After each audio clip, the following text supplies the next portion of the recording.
Hello, আসসালামু আলাইকুম। আলবনিস family blog থেকে লাবণী বলছিলাম। শুরুতেই দেখিয়ে দিচ্ছি সুন্দর একটা পুডিংয়ের রেসিপি। যদিও সবাই আপনারা জানেন এটা কম বেশি, কারণ একটা জিনিস মানে বানানো হলে আসলে সবাই এখন ইউটিউবে বা ফেসবুকে আমরা ছেড়ে দিচ্ছি, এটাই স্বাভাবিক। আর এটাও আমার পক্ষেও কোনো ব্যতিক্রম নয়। অনেকদিন থেকেই বড় ছেলেটা চাচ্ছিল যে সে ডাবের পুডিং খাবে, তো ডাবের পুডিংয়ের সাথে আমি একটু ফ্রুটস দিয়েছি।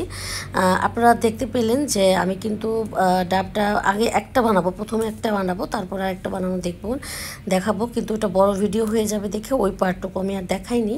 তো আগার পাউডারটা মিলানোর পরে কিন্তু আমি একটু চিনি দিয়েছি, চিনি ছাড়া কিন্তু ভালো লাগবে না। এই দিক দিয়ে আমি একটু ফল রেডি করেছি, যেন অবশ্যই সেটিংসের ব্যাপারে আমি খুব একটু সচেতন, কারণ এটা আগে থেকেই রেডি করে পাত্রের মধ্যে সেট না করে রাখলে তখন দেখা যায় যে ডাবের যে ইয়েটা আছে সেটা তেমন একটা হবে না, মানে ভালো হবে না, মানে সেটিংটা।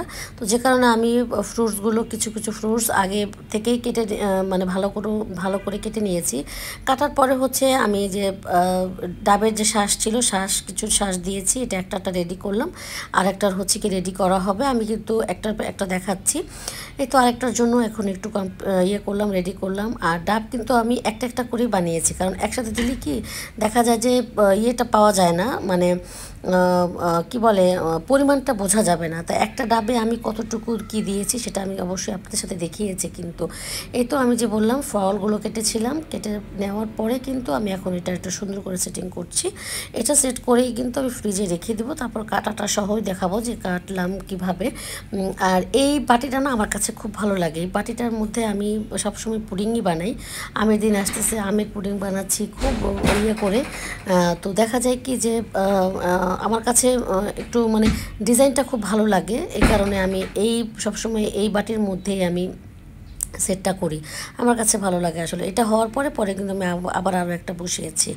এই তো আসলাম আবার আরও একটা নিয়ে নতুন করে, কারণ ওইটাও আমি মানে এটাও আমি কেটে দিয়ে দেখাবো অবশ্যই। দেখতে পাবেন, আপনারা পাশে চলে দেখতে পাচ্ছেন। আমি কিন্তু পাত্রর মধ্যে কিন্তু সুন্দর করে আবার রেডি করেছি। আমি একবারই কিন্তু কেটে সব রেডি করেছিলাম। এই তো আমি কিন্তু এখন ফ্রিজ থেকে নামিয়ে সুন্দর করে এখন মোল্ড আউট করব, এবং মোল্ড আউটটা কিন্তু প্রথমে হচ্ছিল না, সবাই জানবেন। তারপরে হচ্ছে গিয়ে যারা বানান তারা আসলে জানেন।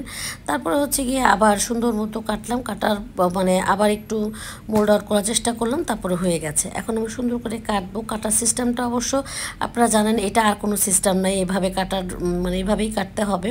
আর বেশ মোটাসোটা পিস হয়েছিল। একটা পিস কিন্তু ইজিলি সুন্দর মতো খেতে পারে, খুব পাতলা করি নাই, কারণ কি দরকার, বাচ্চারাই তো খাবে। এই জন্যই ভাবলাম যে না, একটা আগে এভাবে কাটি, আর একটা হয়তো বা দেখা যায় পরেটা শেষ হলে পরে আর একটা কাটা হবে।